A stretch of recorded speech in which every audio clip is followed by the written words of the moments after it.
एक Indian industrialist है जिनका कहना यह है कि अगले 5 सालों में इंडिया तीसरे नंबर पर चला जाएगा। हम कहां पर फॉल करते हैं, हमारी मैशत कैसी है, हमारे पॉलिटिशियंस क्या कर रहे हैं? अगले 5 सालों में क्या, मुझे तो लग रहा है कि अगले साल ही वो तीसरे या दूसरे नंबर पे आ जाएंगे। लेकिन ठीक है, उनका आईटी सेक्टर देख लें आप, उनकी एजुकेशन सिस्टम देख लें, माशाल्लाह बहुत ज़्यादा बेहतर है हमसे। अस्सलाम वालेकुम। वालेकुम अस्सलाम। क्या नाम है आपका? अबू बकर सुलेमान। सर, मेरा आज का सवाल ये है कि अगर हम बात करें अपने हमसाय ममालिक को, जिसमें चाइना आता है, इंडिया आता है, उसके बाद और भी बहुत सारे ममालिक आते हैं जिनकी मैशत बहुत अच्छी जा रही है। एक इंडियन इंडस्ट्रियलिस्ट है जिनका कहना यह है कि अगले 5 सालों में इंडिया तीसरे नंबर पर चला जाएगा। हम कहां पर फॉल करते हैं, हमारी मैशत कैसी है, हमारे पॉलिटिशियंस क्या कर रहे हैं? अगले 5 सालों में क्या, मुझे तो लग रहा है कि अगले साल ही वो तीसरे या दूसरे नंबर पे आ जाएंगे। लेकिन ठीक है, उनका आईटी सेक्टर देख लें आप, उनकी एजुकेशन सिस्टम देख लें, माशाल्लाह बहुत ज़्यादा बेहतर है हमसे। आप उनके यंग जनरेशन को देख लें, वो हमसे बहुत ज़्यादा आगे हैं। हमारे पाकिस्तान में भी टैलेंट की कमी नहीं है, लेकिन वो वेस्ट जा रहा है। वो वेस्ट नहीं जाने दे रहे अपने टैलेंट को, वो उसको यूटिलाइज़ कर रहे हैं, उसको बेहतर राह दिखा रहे हैं। आप देखें कि मैंने पिछले दिनों न्यूज़ सुना था कि 7.5 लाख पाकिस्तानी जो हैं वो पाकिस्तान छोड़ के चले गए हैं। उनमें टैलेंट की कमी तो नहीं थी ना कि वो छोड़ के चले गए हैं, बाहर अपना वो टैलेंट यूज़ करेंगे, यूटिलाइज़ करेंगे, वो बेहतर अपने आप को बेहतर की तरफ लेके जा रहे थे। लेकिन ये अगर वो टैलेंट पाकिस्तान में यूज़ होता था तो हम इंडिया के हम किसी भी कंट्री से क्यों कंपटीशन करें, अपने आप को देखें कि हम बेहतर की तरफ जा सकते हैं। तो पहले अपने मुल्क को बेहतर करेंगे तो ज़ाहिर हम दूसरे मुल्कों को कम्पीट कर सकते हैं। हम दूसरे मुल्कों को तो जाहिर सी बात है, आपने कहा कि उनकी, लेकिन जो कोई अच्छा कर रहा है उसको देखकर हमें सीखना चाहिए कि अगर वो चाइना 1948 में आज़ाद हुआ, वो आज हमसे कितना आगे चला गया है। अगर हम बात करें जापान की, तो जापान के अंदर एटॉमिक ब्लास्ट हुए थे, उसके बावजूद उसकी मैशत देखें कितनी ज़्यादा स्ट्रॉन्ग है। हमने तो कुछ भी ऐसा अभी तक फेस नहीं किया, लेकिन फिर भी हम इतने पीछे हैं। इसके पीछे होने की वजह ज़ाहिर बात है हुक्मरान नहीं है, अवाम भी है, लेकिन हुक्मरान सबसे पहले हैं। हुक्मरानों ने दिया ही क्या है। आप अपने डॉक्टर अब्दुल कदीर खान को देख लो, उन्होंने पाकिस्तान के अवाम ने या पाकिस्तान के हुक्मरानों ने उसको क्या दिया है, उसको जो मिलना चाहिए था वो नहीं मिला था उसको। तो जाहिर है जो बेहतरी की तरफ लेके जा सकते हैं आप उसको, उसकी जो है ना पेट्रोल नहीं दे सकते, तो क्या कब तक पाकिस्तान की सिचुएशन ऐसी ही नज़र आएगी? क्योंकि लोग तो अपने मुल्क के बारे में तज्जिया करें, एनालिसिस लगा रहे हैं कि 5 साल तक हम यहाँ पे चले जाएंगे, 4 साल तक हम यहाँ करेंगे। हम एनालिसिस करने की भी पोजीशन में नहीं है। मेरे ख्याल में जब हुक्मरान अपनी ज़ाती लड़ाइयाँ छोड़ेंगे, अपनी ज़ाती, अब देखें ना टीवी पे बैठ के एक दूसरे को गालियाँ देना या ये वो इस तरह करके, जब वो टीवी से हट के बाहर आते हैं तो वो अपनी उस बातों को ज़ाती तौर पे ले लेते हैं। वो अपने ज़ाती मतलब मुकाबले ये वो सब वो करते हैं। हुक्मरान इन चीज़ों से निकलेंगे, आवाम का बारे में सोचेंगे, तभी कुछ हो सकता है ना, ऐसी तरह तो कुछ नहीं हो सकता। Thank you so much. अस्सलाम वालेकुम। वालेकुम अस्सलाम। क्या हाल है सर आपका? जी अल्हम्दुलिल्लाह, शुक्र अल्लाह ताला का बड़ा एहसान। सर, मेरा आज का सवाल ये है कि अगर हम बात करें चाइना की, इंडिया की, श्रीलंका जो कि डिफ़ॉल्ट हो चुका था, लेकिन अब उसकी इकोनॉमी बहुत स्टेबल नज़र आती है। इंडियन एक इंडस्ट्रियलिस्ट हैं जिनका कहना ये है कि आने वाले दिनों में 5 साल बाद इंडिया जो है वो तीसरी बड़ी मैशत बन जाएगा। पहले भी वो 5वें नंबर पर है, हम क्यों नीचे जाते जा रहे हैं और वो क्यों आगे बढ़ते जा रहे हैं? आप देखें जी, ये तो साफ वाज़ेह है कि हमारी जो हुकूमत है ना, इनके अंदर करप्शन है। जब तक ये इनकी करप्शन ख़त्म नहीं होगी ना तो हम तरक्की नहीं कर सकते हैं। सबसे मेन वजह यही है, और ये करप्शन ख़त्म होगी तो ही हम आगे बढ़ेंगे। जैसे करप्शन तो उनके ममालिकों में भी होती है, बेशक इतना ज़्यादा बढ़ा चढ़ा कर नहीं बताते, जिस तरह पाकिस्तान ख़त्म कर देना, एक दूसरे की टांगें कम खींचें, एक दूसरे को टाइम दें, थोड़ा स्पेस दें। ऐसे ही रिसेंटली जैसे कि चल रहा है कि मरियम नवाज का, इमरान खान का ट्विटर पर बड़ी ज़बरदस्त जंग चल रही है, तो जैसे कि लेग पुलिंग कर रहे हैं वो, इनफैक्ट के वजह यही है कि उसको टाइम नहीं देते, ये थोड़ा टाइम देना चाहिए, गैप दें इनको। तो ये एक दूसरे को टाइम नहीं देना चाह रहे, ना एक पेज पर आकर बात करते हैं। आवाम की फिक्र नहीं है ना असल में, उनके मतलब कि जो साथ वाले ममालिक हैं उनको तो फिक्र है अपनी बस कुर्सी की फिक्र है, और आवाम की कोई फिक्र नहीं है। ये जो मतलब कि ये बार बार एक दूसरे की जो टांगे खींचते हैं, जो इलेक्शनों पे पैसा लगता है, जो मतलब कि इनके चक्करों में पैसा जो ज़ाया हो जाता है ना, अगर ये पैसा अगर हमारे मुल्क पे लगना शुरू हो जाए ना तो माशाल्लाह हमारा मुल्क भी साफ़ सुथरा हो जाएगा, और मतलब कि महंगाई भी काफ़ी हद तक नीचे आ जाएगी।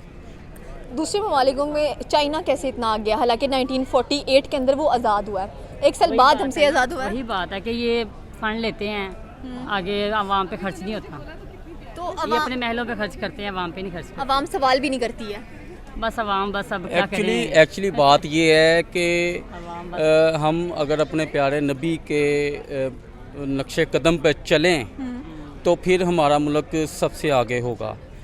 असल में मुसलमान हम हैं तो फॉलो वो जो गैर मुस्लिम है वो कर रहे हैं। वो उसका फ़ायदा उठाते हैं कि मिलावट नहीं करते हैं, 2 नंबरी नहीं करती हैं चीज़ों में। ये सारा कुछ पाकिस्तान में है, ठीक है जी। और इसका मतलब कि हालांकि मुसलमान का ये है फ़र्ज़ कि वो 1 नंबर चीज़ बेचे, ईमानदारी से काम करे, मतलब कि 2 नंबरी छोड़ दे जो करप्शन वगैरह है। ये इन चीज़ों पे देखा जाए तो दूसरे जो गैर मुस्लिम हैं वो उसको फॉलो करते हैं और वो देख लें हमारे से बहुत आगे हैं। अगर हम ये चीज़ें छोड़ देते हैं, जैसे कि आपने कहा करप्शन छोड़ दे, 2 नंबरी छोड़ दी, इंडिया तीसरे नंबर पर है, तो क्या हम दूसरे नंबर पर चले जाएंगे?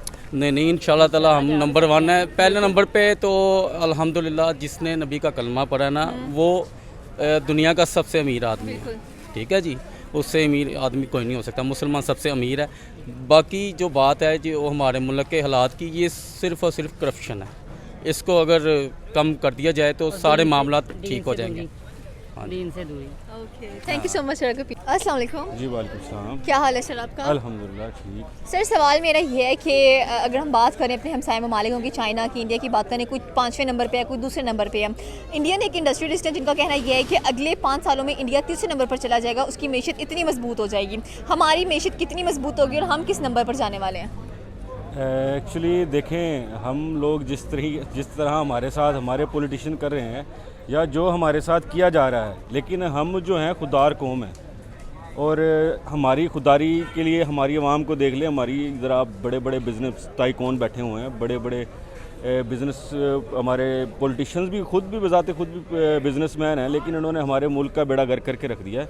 अदरवाइज़ हम किसी भी तरह से इंडिया से पीछे नहीं थे, ना हैं, और ना हम में कोई क्या कहते हैं कि हम लोग इस तरह के हमारे टेक्निकल नॉलेज हो, हम सॉफ्टवेयर इंडस्ट्री हमारी इंडिया से आगे थी, लेकिन हमें बैकअप पे किया गया है, बैक एंड पे रखा गया है सिर्फ इन पॉलिटिशियन की वजह से। हम जो हमारे साथ जो कुछ भी हो रहा है हम खुद भी इसके कसूरवार हैं और हमारी जो पॉलिटिशियन है ये भी कसूरवार है। इनको चाहिए कि हमें भी दुनिया के साथ लेके चलें, ना कि हमें इतना बैक एंड पे रखा जाए कि हम एक दिन आएगा जिस दिन हमारा नाम इस दुनिया से मिट जाएगा। लेकिन अल्लाह का शुक्र है हमारे पास किसी चीज़ की कमी नहीं है, ना वसाइल की कमी है, ना पैसे की कमी है।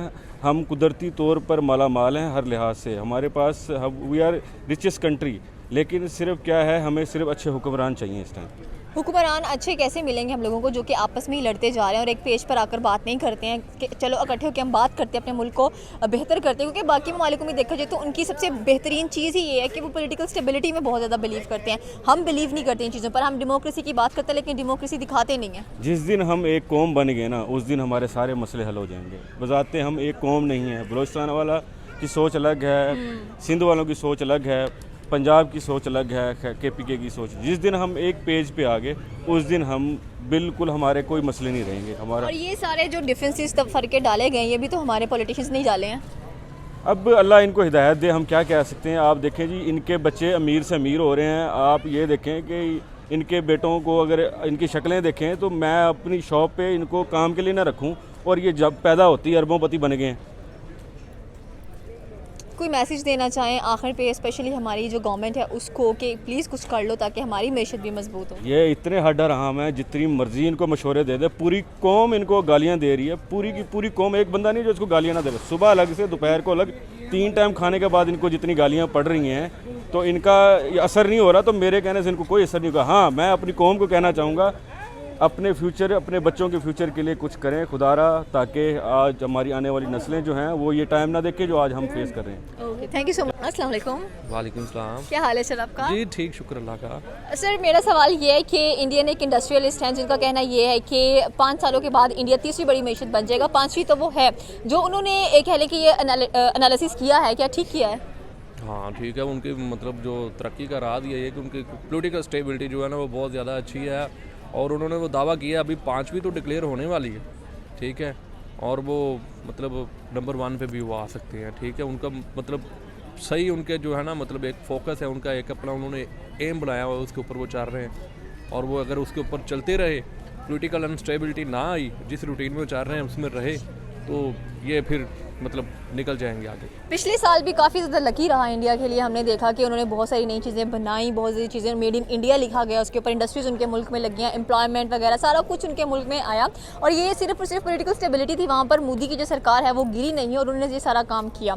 हमारे यहाँ पर जो सरकारें हैं वो आती जाती रहती हैं, एक स्टेबलाइज चीज़ नहीं मिल रही है हम लोगों को। तो फिर हम लोग क्या करें कि हमारी भी जो चीज़ें हैं, मतलब कि हमें भी इकॉनमी की लिस्ट में आना चाहिए, फर्स्ट सेकंड थर्ड फोर्थ, लेकिन हम नहीं आ पा रहे।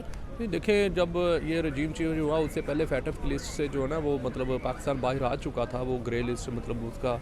और अगर हम लोग देखें इसके बरक से मोदी को देखें, मोदी को मतलब ये दूसरी टाइम उसको मतलब मुसलसल वो अपने इक़्तिदार में है, वो एफर्ट करते हैं, मेहनत करते हैं इस चीज़ के ऊपर, उन्होंने फोकस है। यहाँ पर कुत्ता चीकी बहुत ज़्यादा है, मतलब जितने भी है ना मतलब जो हमारे पॉलिटिकल पार्टीज़ है, पीडीएम की हुकूमत है, पाकिस्तान इतना खसारे में चला गया, इतना नीचे चला गया कि अभी डिफ़ॉल्ट करने के मतलब वो मतलब तकरीबन डिफ़ॉल्ट हो चुका है। बड़ी बड़ी कंपनीज यहाँ पर बंद हो चुकी हैं, बड़ी बड़ी मतलब यहाँ से इन्वेस्टर जो है ना वो इंडिया में शिफ्ट हो चुके हैं। बल्कि पूरी जो है ना मेरे ख्याल में 60-70% जो वर्ल्ड के जो मतलब जो बड़े बिजनेसमैन लोग हैं वो इंडिया के साथ बिज़नेस करना चाहते हैं।